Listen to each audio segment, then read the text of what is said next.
Pero está bien empezar la entrevista así. Hablando volaría mucho, sí. Sí. Ah, eso, tú ponte a grabar, ¿eh? Ya estás grabando. O sea, ya hemos empezado. Qué bien, hemos empezado. Bueno, vamos a... Uy, pero me dije que era amigo de Garzón y por ahí no es amigo de Garzón. Bueno, vamos a empezar. Esto es Mongolia Blacom y esta vez es cultural porque estamos con Alberto San Juan, porque he visto tu última obra, Macho Grita, y voy a decirlo como se diría a nivel académico, me ha volado la puta cabeza.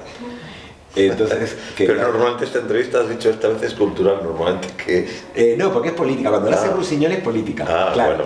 Suele ser gente... Bueno, no, el otro día fue a Marta Peirano, que es buenísima, escribiendo sobre tecnología y espionaje y tal.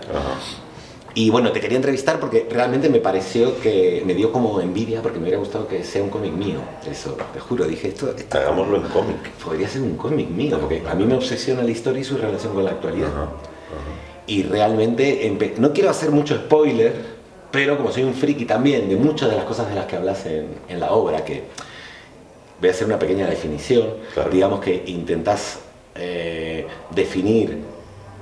bueno, es un ensayo, yo diría que es casi un ensayo histórico satírico sobre el signo identitario de lo que nos han querido imponer como signo identitario de lo español, de qué es ser español.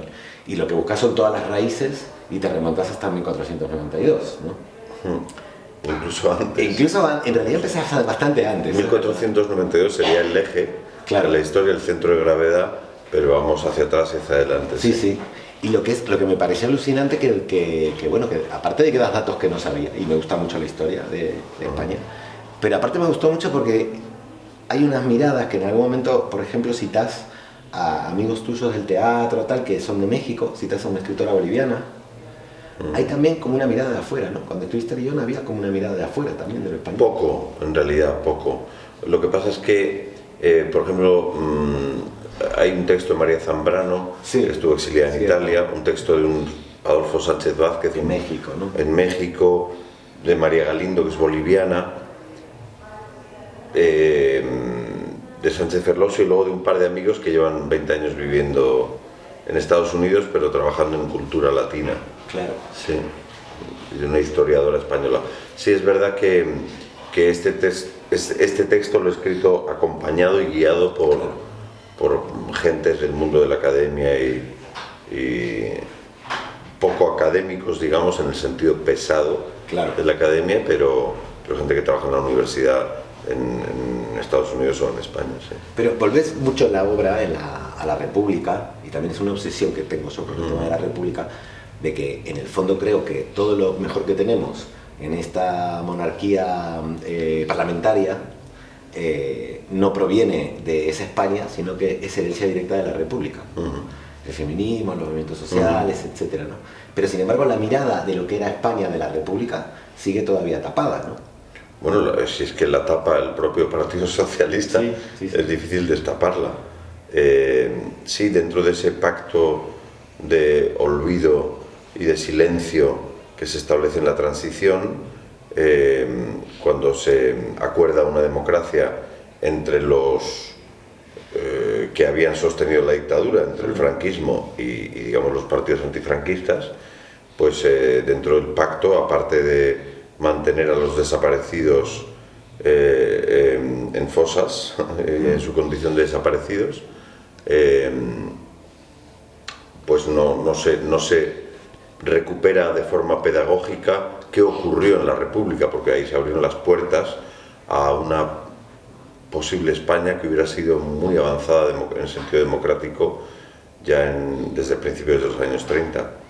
Sí, yo creo que en la historia contemporánea española hay un gran shock a favor de la opresión y en contra de la emancipación, que es la victoria con V mayúscula en 1939. Pero es que unos siglos antes, en 1492, hay otro gran shock, que es la victoria militar castellana, en las múltiples guerras que había entre las múltiples formas de poder en la península ibérica, y digamos que gana la corona castellana e impone lo castellano, identificándolo con lo español, y excluye lo musulmán y lo judío, claro, que era tan hispánico como lo castellano, y entonces nos perdemos al menos dos partes importantes de lo hispánico, con lo cual nos empobrecemos y se construye una idea de lo español que va asociada al dogmatismo y al aplastamiento del diferente y del distinto, y de la diversidad, que establece obliga a uniformarse y a uniformizarse exterior e interiormente, por fuera y por dentro en la sociedad. Entonces creo que es un proceso de empobrecimiento y un proceso de construcción de una sociedad jerárquica, opresiva, dogmática, que por supuesto es machista, racista y finalmente capitalista. Total. Pero realmente esa lucha entre aceptar una identidad diversa y la uniformidad ha sido la historia de España en los últimos 500 años, ¿no? O sea, ha sido esa lucha, ¿no? Sí, con la Primera República, los liberales. Yo creo que en 1492 se pierde la posibilidad de una España que fuera, o sea, que estuviera orgullosa de su naturaleza mestiza, sí, y de estar compuesta tanto de Oriente como de Occidente, tanto del norte como del sur, y que fuera multicultural, multirreligiosa, y que practicara el libre pensamiento y la libre expresión del libre pensamiento. Y en el 39 vuelve a ocurrir, se vuelve a cerrar. No es casual que los principales movimientos emancipatorios españoles en la época contemporánea, los principales momentos como son la Primera República, la Segunda República o el anarquismo o el federalismo y la experiencia cantonal, hayan sido borrados de la historia como si no hubieran existido. Todavía la Segunda República, al menos Azaña es conocido, pero de la Primera República, ¿quién sabe algo aparte de Gerardo Pisarello? Sí, sí, o sea, bajamos en plazas que llevan sus nombres, pero no tenemos ni idea de... No. De hecho, te quería preguntar, porque creo recordar, para mí me equivoco, que creo que fue después cuando en la transición que se les devuelve a los partidos sus bases partidarias, menos a la CNT, creo, ¿no? ¿En qué sentido que se les devuelve? No, digo que se les devuelve cuando vuelve el PSOE, pues entonces se les reconocen sus patrimonios. Sí, incluso a los sindicatos, yo creo, sí, a la OGT y tal. Pero creo o sea, que al OGT, al PSOE, al Partido Comunista, a la CNT es posible que no. Sí. Lo que sí sabemos es que Izquierda Republicana, el partido al que pertenecía Azaña, digamos que se retomó y quiso presentarse a las elecciones del 77 y no se lo permitieron. Claro. Entonces sí, desde luego hubo un silenciamiento de quienes realmente no aceptaban ciertas limitaciones a la democracia, como es la monarquía, por ejemplo. Total. ¿Y crees que, por ejemplo, ahora también que estamos viviendo la aceptación de una España plural, digamos, de una España diversa y como, digamos, con mucha gama de colores, digamos, de todo el catálogo Pantone y no en blanco y negro, de nuevo vuelve a surgir y con mucha fuerza esa España uniformadora, ¿no? Sí, hay una reacción terrible. Cuentan, no sé si es cierto, que en el 96, cuando volvió a ganar por primera vez la derecha nítida en España después de Franco, porque la UCD evidentemente era de derechas, pero jugaba a ser de centro. Entonces, cuando ganó la formación política formada por exministros franquistas con Fraga a la cabeza, aunque no ganó con su primer nombre Alianza Popular, sino con el siguiente Partido Popular, dicen que Álvarez Cascos dijo en las escaleras del Congreso o algún sitio similar: al fin hemos vuelto. Si no lo dijo, desde luego, si escribiéramos una serie al respecto, meteríamos esa escena, porque es muy expresiva y muy elocuente de lo que hicieron. Claro. En el 96 todavía se cortaron porque no tenían mayoría absoluta. Sí. Y tuvieron que gobernar con la derecha nacionalista catalana y supongo que con buenas relaciones con el PNV. Pero en el 2000 sacaron mayoría absoluta y fue el retorno 25 años después de la derecha de toda la vida, de la derecha excluyente y de la derecha Ya el PSOE Felipe González hizo una apropiación privada del patrimonio público, empezando la privatización de las empresas, abriendo la puerta para las futuras parciales privatizaciones de la sanidad pública, dando dinero a la enseñanza privada, pero esto Aznar evidentemente o sea, PSOE y PP ambos son neoliberales. Lo único que es el PSOE es neoliberal atenuado levemente con un tinte social y los otros son neoliberales sin más. Es un poco la terminología americana, ¿no? Que la izquierda americana son los liberals y que en realidad son neoliberales, pero con cierta sensibilidad social, ¿no? Sí, entonces el caso es que, bueno, les funcionó ese pacto entre una supuesta izquierda, o sea, unos supuestos conservadores y unos supuestos progresistas, es decir, 2 grados de neoliberalismo, uno salvaje y otro simplemente muy duro, que era el de Felipe González, muy duro contra los trabajadores y a favor de la especulación y creando una cultura individualista frente a la cultura comunitaria y tal. Eso nos sirvió hasta la crisis de 2010, hasta que petó la economía capitalista y tuvo que volverse salvaje y recuperar una cierta idea, o sea, un neofascismo, digamos, un nuevo movimiento reaccionario que, como decía el otro día Miguel Urbán en una entrevista, busca soluciones en el pasado, en un pasado mitológico e irrealizable, en unas condiciones nuevas para la humanidad, que son el agotamiento de los recursos por 500 años de saqueo. Sí, tal cual, es que es así. Pero te iba a preguntar, porque curiosamente, ¿crees que esta derecha, que levanta siempre la bandera esta de cierta unificación a la fuerza y del barrido, de todas las diferencias, y un poco esa identidad española ficticia que se crea a partir de los Reyes Católicos, lo hace digamos, por ideología, o es para robar? Porque realmente al final siempre han robado. Supongo que, por ejemplo, en Vox... Franquismo, el PP, ¿no? Evidentemente, siempre...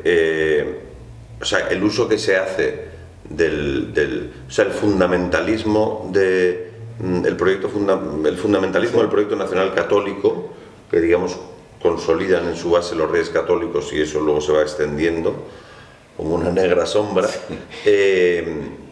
El fin último simplemente es mantener y acrecentar sin límite unos privilegios, o sea, el expolio y la subordinación, creyéndose con un derecho natural. El derecho natural del que nace rico, dice, bueno, y el que se cree la idea thatcheriana de el que es rico lo merece, porque trabajaron mucho sus padres, o porque se metió en un garaje e inventó Microsoft, o porque empezó poquito a poco y construyó un textil internacional como el de Zara.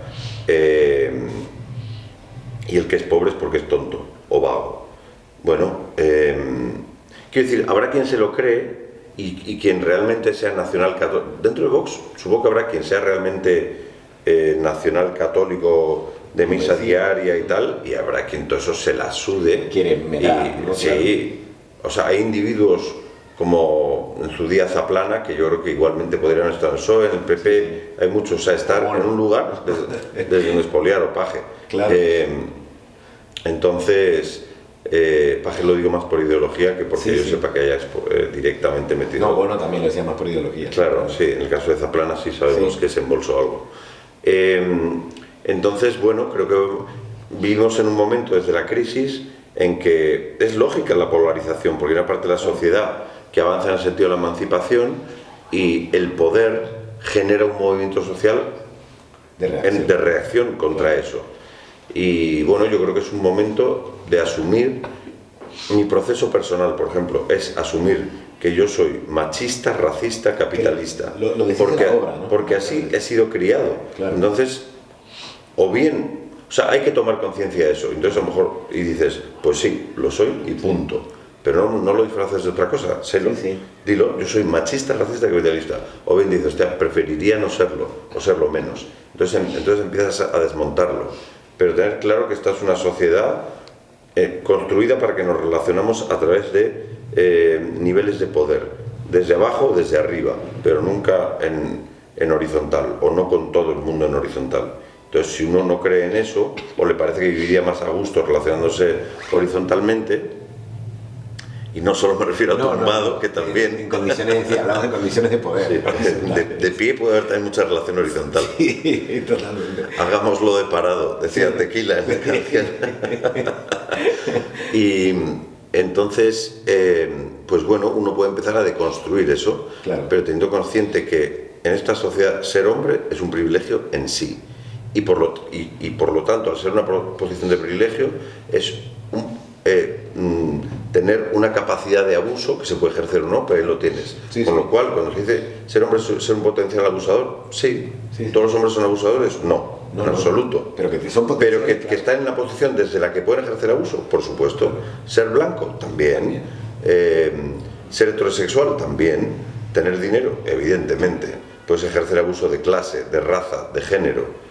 En fin. Es alucinante también esto pensando, porque bueno, de todo esto va la obra además, que no son reflexiones que estamos sacando, sino que de todo esto va, pero aparte lo haces con música, con canciones, reflexiones propias, historia, lo vas conectando adentro y fuera. Me gusta mucho insistir en que es una comedia musical. Es una comedia musical. Una comedia, tú dices, tiene una parte de ensayo teatral, pero básicamente es una comedia musical. Y... De hecho te iba a decir, de hecho tiene mucho de la comedia clásica de Aristófanes, que era satírica, pero se cantaba. Pues mira qué y por otro lado, en esa época los griegos solo podían actuar los hombres, hasta los hombres se hacían de mujeres, ¿no? Porque el rito dionisíaco. Pero sí que es un poco eso, recuperar un poco la comedia como sátira musical, ¿no? Sí, o sea, hay una larga tradición de cabaret político, digamos, claro, ¿no? Sí, sí. Tú mismo estás diciendo desde la Grecia clásica, o desde la Atenas clásica, o la Grecia clásica, pero pasando por la Comuna de París y Aristide Bruand, o el Berlín entre guerras, claro. o supongo que en Madrid en la República y tal. Entonces sí, creo que es una tradición sana. Sí, total. Es una tradición sana. A mí lo que me gusta, pues ya nos queda poco y por eso la recomiendo, porque me parece muy importante el ejercicio del hombre blanco heterosexual, riéndose también de lo que es, pero también entendiendo la historia de por qué es lo que es. Y todo eso con risa y reflexión. Y aprendí cosas muy interesantes que no lo sabía, como que antes de 1492, ¿qué porcentaje de españoles se habían hecho musulmanes? La gran mayoría. Es que no existía la estadística entonces. Claro. Entonces, los datos que se recogen a través de registros eclesiásticos de defunciones, de conversiones, para establecer qué población había. Entonces siempre los arcos de gente pues varían mucho, pero sí se sabe que en el siglo X, es decir, 2 siglos después de la llegada de un ejército de unos pocos miles de musulmanes a un territorio donde vivían millones de cristianos, pues la gran mayoría se había convertido al Islam. Pero realmente es que, claro, decir que esos millones eran cristianos, bueno, en su última fase el poder visigótico estableció el cristianismo como religión obligatoria. Otra cosa es que lo consiguiera. Claro. O sea, quiero decir, por ejemplo, hay un terreno del que sé muy poco, me gustaría saber más, que es el paganismo. Sí. La gente, porque cuando hablamos de musulmanes, en realidad la religión es una parte y quizás no es la más importante. La más importante es cultural, claro. La costumbre de encontrarse en los baños públicos para bañarse, claro. la costumbre de celebrar, tocar instrumentos y cantar de esa manera, de cocinar con aceite, que los cristianos cocinaban con manteca de cerdo. Pues ahí es donde digo que, o sea, hoy, desde que cayó el muro de Berlín, o sea, Occidente antes, digamos, tenía la labor civilizadora de los pobres negros, asiáticos, etcétera, etcétera, indios, tal.